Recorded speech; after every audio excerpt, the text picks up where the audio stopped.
Ver una pregunta del examen de residencia para el ingreso a enfermería. La siguiente fue: en el pase de guardia de la unidad de cuidados intermedios recibe las novedades de sus pacientes. Según Potter Perry, ¿qué paciente debe valorar primero? A. Paciente de 54 años ingresada de una cirugía de fractura de brazo con un registro de tensión arterial de 160/86 milímetros de mercurio y una frecuencia cardíaca de 72 latidos por minuto. Un paciente de 84 años ingresado recientemente de cuidados generales por neumonía, con frecuencia respiratoria de 28 respiraciones por minuto y saturación de oxígeno de 89%.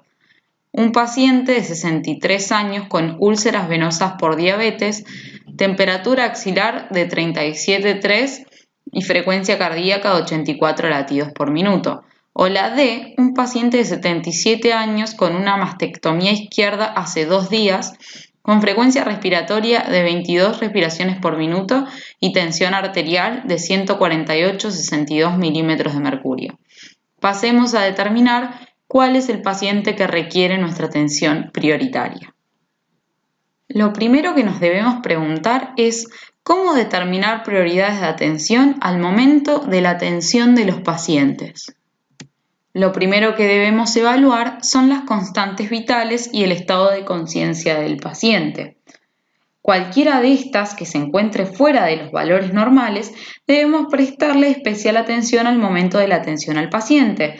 Recordemos que los valores normales de las mismas son la frecuencia respiratoria de 12 a 20 respiraciones por minuto, la frecuencia cardíaca de 60 a 100 latidos por minuto, la tensión arterial de 120/80 milímetros de mercurio.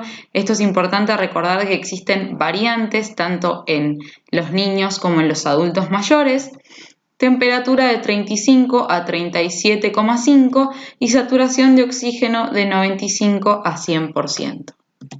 Ahora que recordamos esto, pensemos en el A, B, C, D, E de la atención. ¿Qué vamos a evaluar con esto? A es vía aérea permeable, B es ventilación con frecuencia respiratoria, saturación de oxígeno, mecánica ventilatoria, expansión torácica, ruidos respiratorios. C va a ser lo que es la parte de la circulación, la frecuencia cardíaca, la tensión arterial, la perfusión periférica, los accesos, las lesiones, las manchas en la piel. D va a ser de déficit neurológico, es decir, el estado de conciencia, el estado pupilar, la movilidad de los miembros. Y la E va a ser de exposición con control de temperatura. ¿Qué es lo importante de evaluar con esto? Es que no se puede pasar a evaluar la siguiente letra si la primera no está resuelta. ¿Qué significa esto? Que si yo no tengo una vía aérea permeable, es decir, la A resuelta, no puedo pasar a evaluar la ventilación, es decir, la frecuencia respiratoria, la saturación de oxígeno, la mecánica ventilatoria, la expansión del tórax, los ruidos respiratorios. Y así sucesivamente va a ir evaluando las demás variantes. Si yo no tengo la circulación de manera adecuada, no pasaré a evaluar el déficit neurológico y así finalmente con la exposición con control de la temperatura. Ahora pasemos a evaluar caso por caso. El paciente A, que era una paciente de 54 años, ingresada de una cirugía de fractura de brazo con un registro de tensión arterial de 160/86 milímetros de mercurio y frecuencia cardíaca de 72 latidos por minuto. ¿Qué podemos ver? Que la tensión arterial tiene una alteración de la circulación, es decir, la C se va a encontrar alterada porque la paciente está hipertensa.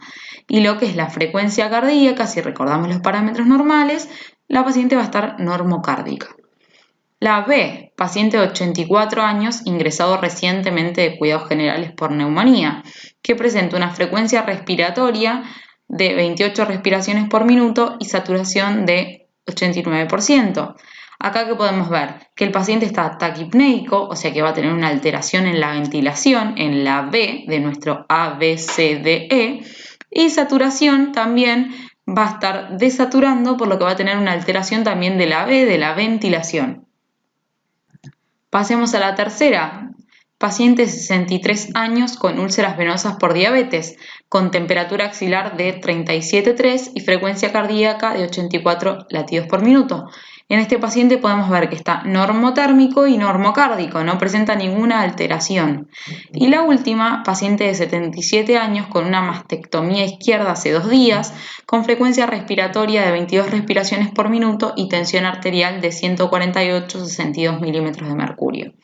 Acá podemos ver que la paciente está taquipneica, esto significa que va a tener una alteración en la V, en la ventilación, y la paciente está hipertensa, por lo que va a tener una alteración en la C, alteración de la circulación. Luego de evaluar caso por caso, podemos determinar que la prioridad de atención la va a tener la paciente B, ya que presenta alteración en la frecuencia respiratoria y en la saturación de oxígeno.